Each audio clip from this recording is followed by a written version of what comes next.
Good morning sir. Good morning. मैं जानना चाहती हूँ कि हम सिचुएशन को बिल्कुल ऐसे कैसे देखें कि हमें सिचुएशन से बाहर निकलना है।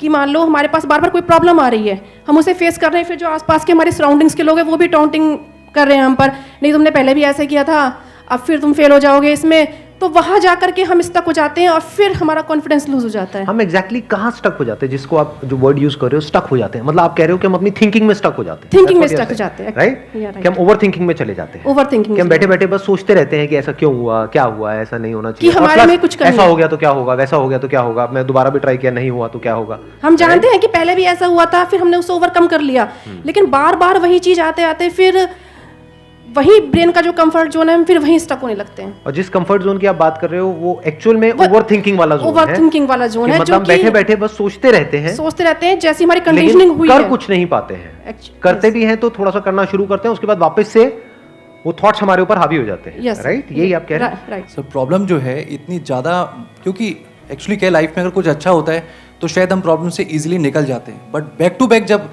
आपको फेलियर्स ही मिल रहे हैं उस टाइम पे भी आपको फिर दिखना ही बंद हो जाता है कि हाँ, निकलने का भी कोई रास्ता है। प्रॉब्लम सबसे बड़ी पता है क्या है? कि सबको यही लगता है कि हमारी प्रॉब्लम सबसे बड़ी है। अगर यहां पर मैं एक एक करके सबको बोलूं कि आप बताओ कि आपकी लाइफ में क्या क्या प्रॉब्लम्स आई या अभी क्या प्रॉब्लम्स चल रही है, तो आई एम श्योर कोई सोच भी नहीं सकता कि अच्छा ऐसी ऐसी प्रॉब्लम्स भी कोई फेस कर सकता है क्या। तो इन प्रॉब्लम्स के बावजूद भी कुछ लोग आगे बढ़ पाते हैं, कुछ नहीं बढ़ पाते हैं। That is the big question कि एग्जैक्टली हम स्टक कहां पर होते हैं। क्या हम एक्चुअल में लाइफ में प्रॉब्लम्स में फंसते हैं या उन प्रॉब्लम्स को लेकर के जो हमारी थिंकिंग है वहां फंसते हैं? सबसे पहले ये चीज हमको क्लियर होना चाहिए। तो जो हम कह रहे हैं फंस गए हैं, हम एक्चुअल में प्रॉब्लम्स में नहीं फंसे हैं, क्योंकि प्रॉब्लम्स तो सबकी लाइफ में है। हम एक्चुअल में थिंकिंग में फंस जाते हैं। राइट। ये पॉइंट सुनने में छोटा लग रहा होगा, but it is a very big point two understand in life, जो 99% लोगों को नहीं समझ में आता है। हम क्या समझते हैं कि हम प्रॉब्लम्स में फंस गए हैं, क्योंकि the moment you say that, तो जब तक प्रॉब्लम्स रहेगी तब तक आप फंसे रहोगे। और प्रॉब्लम्स कब तक रहेंगी? लाइफ टाइम, जब तक लाइफ रहेगी। Right. But the moment you से कि मैं प्रॉब्लम्स में नहीं फंसा हूं, प्रॉब्लम्स मतलब लाइफ में नहीं फंसा हूं, मैं लाइफ के बारे में जो मेरी थिंकिंग है उधर मैं फंस गया हूं जाकर के। अब मैं उस थिंकिंग को कैसे चेंज करूं? Right. If you say that, तो वो आपके हाथ में पूरा कंट्रोल है। But if you ask me this question कि मेरी लाइफ की जो प्रॉब्लम्स हैं वो कैसे सॉल्व हो, तो उसका कोई जवाब नहीं है, क्योंकि वो कभी नहीं होगा। आज आपकी एक प्रॉब्लम है, वो सॉल्व हो भी जाएगी, कल कोई और प्रॉब्लम आ जाएगी, परसों कोई और आ जाएगी, फिर कोई और आ जाएगी, फिर कोई और आ जाएगी। Right sir. तो कैसे हम अपनी थिंकिंग को चेंज करें? सिंपल। थिंकिंग चेंज हो गई तो सब चेंज हो जाएगा। सब चेंज हो जाएगा, क्योंकि प्रॉब्लम्स को देखने का नजरिया बदल गया तो प्रॉब्लम बदल गई। एक बंदा जिसकी थिंकिंग नहीं फंसी हुई है, उसको आप चारों तरफ से फंसा दो, वो निकल जाएगा। लेकिन जिसकी थिंकिंग फंसी हुई है, उसको आप जा करके दुनिया जहान के सारे रिसोर्सेज दे दो, पूरा का पूरा खजाना भी दे दो, तब भी वो नहीं निकल पाएगा, तब भी रोएगा बैठ करके कि क्या मेरे को चारों तरफ खजाने से कैद कर दिया। अरे भाई, खजाना है, कैद नहीं है। देखा ना ऐसे लोगों को जिनके पास में सब कुछ है लेकिन रोते रहते हैं। तो सब कुछ मिलना इज नॉट अ सॉल्यूशन। जिनकी लाइफ में कोई प्रॉब्लम नहीं है वो भी रो रहे हैं। सो अब आता है कि इसका सॉल्यूशन क्या है, कि we are stuck in our thought process, how to get out of it. तो सबसे पहली चीज ये समझनी है, ज्यादा सोचने से कुछ नहीं होता है, सही सोचने से होता है। अभी सही सोचना क्या है? What is right thinking? Positively, not positively सोचना। इसको भी ध्यान से समझ लेना। पॉजिटिव सोचना क्या सही सोचना होता है? फॉर एग्जाम्पल, आगे आप जा रहे हो, किसी जंगल में हो और आगे दलदल है, और आप पॉजिटिव सोच रहे हो, मेरे साथ में कभी कुछ गलत हो ही नहीं सकता, मैंने ताबीज पहना हुआ है, ये मुझे बचाएगा। बहुत लोग हैं बहुत पॉजिटिव है लाइफ को लेकर के, बट क्या उनकी सोच सही है? अभी सही सोचना क्या है? सर, मेरे हिसाब से मतलब इंटेलिजेंसी से सोचना, कि मतलब कुछ ऐसा सोचे कि आगे जाके हमें कोई हानि ना हो, कि एक इंटेलिजेंट माइंड से सोचे। अभी इंटेलिजेंट क्या है और फूलिश क्या है? एक है फूलिश तरीका सोचने का, बेवकूफों की तरह सोचना, एक है इंटेलिजेंस के साथ में सोचना। What is intelligence? जिसको हम इंटेलिजेंस कहते हैं वो इंटेलिजेंस क्या है? साइंस को इंटेलिजेंस कह सकते हैं? नहीं कह सकते। नहीं कह सकते। तो किसको कहोगे? सुपरस्टिशंस को इंटेलिजेंस कहोगे? सुपरस्टिशंस मतलब क्या? बिलीफ, कुछ भी मान रखा है, उसको पकड़ के बैठे हुए हैं, उसके हिसाब से एक्ट कर रहे हैं। उसको इंटेलिजेंस कहोगे या साइंस जिस तरीके से आगे बढ़ रही है उसको इंटेलिजेंस कहोगे? एग्जैक्टली। तो साइंटिफिक वे ऑफ थिंकिंग समझना पड़ेगा, वो क्या है, उसको अपनी लाइफ में लगाना पड़ेगा, तब आप कह सकते हो आपकी जो थिंकिंग है वो सही है। अब ये साइंटिफिक थिंकिंग मतलब क्या? रियलिटी को एज इट इज देख लेना, दैट इज साइंटिफिक थिंकिंग। यही तो है, और क्या है? There are laws of this universe, उसको एज इट इज देख लेना, उसको ऑब्जर्व करना, यही तो है साइंटिफिक थिंकिंग। उन लॉज को बदलना नहीं, क्योंकि साइंस बदल नहीं सकती उन लॉज को। लॉ ऑफ ग्रेविटी को साइंस बदल नहीं सकती है, उस लॉ को समझ करके उसके हिसाब से एक्ट कर सकती है। इसी साइंटिफिक थिंकिंग को अगर हमको अपनी लाइफ में लगाना हो तो इसका मतलब क्या? एक थिंकिंग हो सकती है लाइफ से रिलेटेड, जो भी आपके दिमाग में कचरा भरा पड़ा है बचपन से लेकर के आज तक, जैसा आपको समझाया गया है लाइफ के बारे में। किसने समझाया है? वो लोग जो खुद नहीं समझते, लाइफ के बारे में अपने अपने बिलीफ्स बनाए हुए हैं, अपने अपने स्टैंड पॉइंट से लाइफ को देख रहे हैं।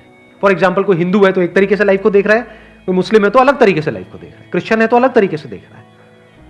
क्या सही है इन तीनों में से? क्या तीनों को सही थिंकिंग कह सकते हैं?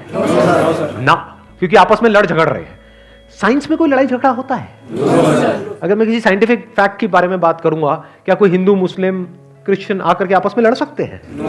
नहीं। तो ये सही थिंकिंग है। एक है जो हमें सही लगता है, एक है जो सही होता है। दोनों में जमीन आसमान का फर्क है। एक है जो आपको सही लगता है, एक है जो सही है। तो साइंटिफिक थिंकिंग का मतलब क्या, अगर इसको हमको लाइफ में लगाना हो तो, यानी लाइफ को आप एज इट इज देखो, ऑब्जर्व करो, फिर उसके बारे में सोचो। This is scientific thinking. और ये जो फंडा जिसकी मैं बात कर रहा हूं, इसको आप लाइफ के किसी भी एस्पेक्ट में लगा सकते हो। इसको बिजनेस में लगा सकते हो, इसको जॉब में लगा सकते हो, इसको रिलेशनशिप में लगा सकते हो, इसको हेल्थ में लगा सकते हो। बिजनेस क्या है अगर रियलिटी को एज इट इज देखना नहीं है तो? सारे झूठे भरे हैं। अब ये जो आपने कहा कि बिजनेस में सब झूठे भरे पड़े हैं, क्या ये सच है या आपका अपना एक स्टैंड पॉइंट है? बिल्कुल झूठे हैं लोग सारे। अभी इन्होंने बोला कि बिजनेस में सब झूठे भरे पड़े हैं। अभी ऐसे ही यहाँ पे मैं अलग अलग लोगों से अलग अलग बातें पूछूंगा ना, तो सब बड़े कॉन्फिडेंस से बोलेंगे, as if they know it for sure. जैसे मैं पूछूंगा, हाँ भाई यहाँ पे किसी मेल का किसी का ब्रेकअप हुआ होगा, तो सारी लड़कियां ऐसी होती है, सब धोखेबाज है। ऐसे ही कोई लड़की से पूछूंगा, वो आकर के बोल देगी, सर ये तो मर्द जात तो है ही ऐसी, इसका कुछ हो ही नहीं सकता। क्या ये सच है? या आपका अपना एक स्टैंड पॉइंट है, अपना आपका एक बिलीफ है? तो ध्यान से समझ लेना, इसका जो सबसे पहला स्टेप है वो है अंदर जो भी कुछ पड़ा हुआ है आपके, जो भी आपने मान रखा है उसको छोड़ दिया। अब आप हल्के फुल्के हो गए, अब एज इट इज देखा लाइफ को, लाइफ को ऑब्जर्व किया as life, not my life. For example, anger, क्या एंगर आपका है? बट आप एंगर का सोल्यूशन कैसे निकालते हो? मुझे गुस्सा आता है, मुझे गुस्सा नहीं करना है। कभी भी आप एंगर का ऐसे सोल्यूशन निकाल ही नहीं सकते। सिर्फ आपको आता है गुस्सा या सबको आता है? सबको आता है। तो क्या एंगर सिर्फ आपकी प्रॉब्लम है या एंगर एक लाइफ की प्रॉब्लम है? Fear, if you can look at fear, not your fear और माई फियर, फियर, डर है ना, वो डर क्या है? Can you look at it? इसको बोलते हैं साइंटिफिकली चीजों को देखना। रिलेशनशिप, नॉट माई रिलेशनशिप और योर रिलेशनशिप, रिलेशनशिप। तो इस तरह से जब हम चीजों को देखते हैं ना, not from a subjective point of view but from an objective point of view, जैसे एक साइंटिस्ट देखता है, जैसे एक साइंटिस्ट ऑब्जर्व करता है, वहां पे ना खुश हुआ जाता है, ना परेशान हुआ जाता है, ना पॉजिटिव हुआ जाता है, ना नेगेटिव हुआ जाता है। This positive and negative is your stand point, is a subjective point of view. In objective reality, उसमें खुश क्या होना है और दुखी क्या होना है, वहां पर सब कुछ क्लियरली नजर आ रहा होता है। वहां पे कभी भी हमारी थॉट प्रोसेस स्टक नहीं होती है, हम फंस ही नहीं सकते। बिलीफ्स में आप गारंटेड फंसोगे। शॉर्ट टर्म में वो अच्छे लग रहे होते हैं क्योंकि वहां पे कंफर्ट मिलता है। जो भी हमने मान रखा है, अगर उसको पकड़ करके हम बैठे रहें और उसमें गोल गोल घूमते रहें तो बड़ा कंफर्ट मिलता है, लेकिन आगे जाकर के वो हमको फंसा देता है, एंटैंगल्ड कर देता है। बट जो रियलिटी है वो धीरे धीरे धीरे धीरे आपको आजाद करती रहती है, जितना आप रियलिटी को समझ जाते हो उस लेवल तक। यानी कि अगर इसको मैं पूरा समअप करूं जो भी मैंने अब तक कहा है उसको, ये सेशन शुरू कहां से हुआ था? फेलियर से हुआ था कि एक के बाद एक हमने लाइफ में बहुत सारे फेलियर्स फेस करे हैं। तो अब अपने फेलियर्स को ऑब्जर्व मत करो, अपने को बीच में से हटा दो, ऑब्जर्व करो ये जो फेलियर्स हैं ये क्या है। तो you will start seeing the nature of those failures, you will start seeing the causes of those failures. For example मेरी लाइफ है, अगर मेरे को उसको ऑब्जर्व करना है, दो तरीके हो सकते हैं। एक ये, अब मैं अपनी लाइफ में थोड़ा सा जा रहा हूं जिससे कि आप उसको रिलेट कर सको। मैंने पास में कुछ गलतियां करी, बहुत बड़ी बड़ी गलतियां करी, मेजर लॉसेस हुए। तो एक एंगल तो ये हो सकता है मैं ऐसा कैसे कर सकता हूं। दूसरा ये है कि मैं ऑब्जर्व करूं कि एग्जैक्टली वो गलती क्या थी और उसका कॉज क्या था।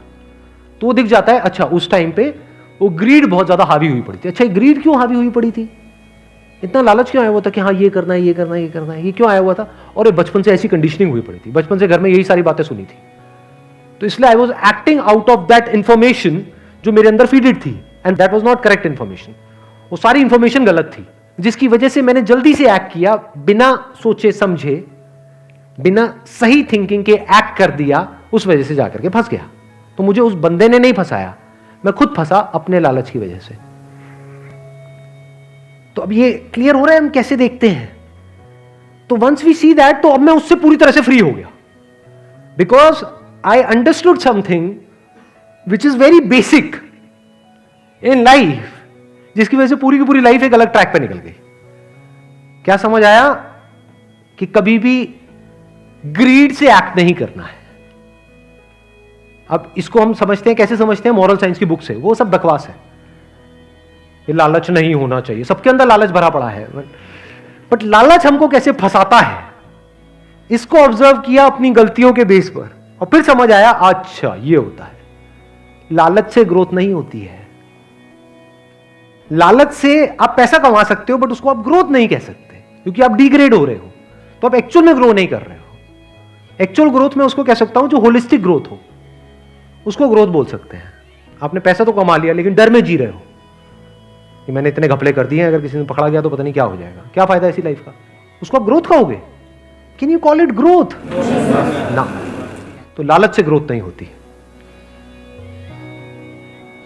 तो ये चीजें समझना बारीकी से, स्टेप बाय स्टेप, तो आप गलतियों का पूरा नेचर समझ सकते हो। The nature of mistakes, the kinds of mistakes, the types of mistakes, और उनके कॉजेस क्या होते हैं। और जैसे ही हमको ये सब समझ आ जाता है और साफ दिखने लग जाता है, तो वो गलतियां होनी हमसे बंद हो जाती हैं। और जितनी भी गलतियां हो सकती हैं, उन सबके अगर नेचर समझ आ जाते हैं, तो गलतियां होने की पॉसिबिलिटी फ्यूचर में ऑलमोस्ट खत्म हो जाती है। प्लस जब समझ आ गई है उसकी रियलिटी, तो वहां पे ओवर थिंकिंग के लिए जगह नहीं होती है, अपन थिंकिंग में स्टक नहीं होते हैं। Wish you all the very best, thank you so much for coming.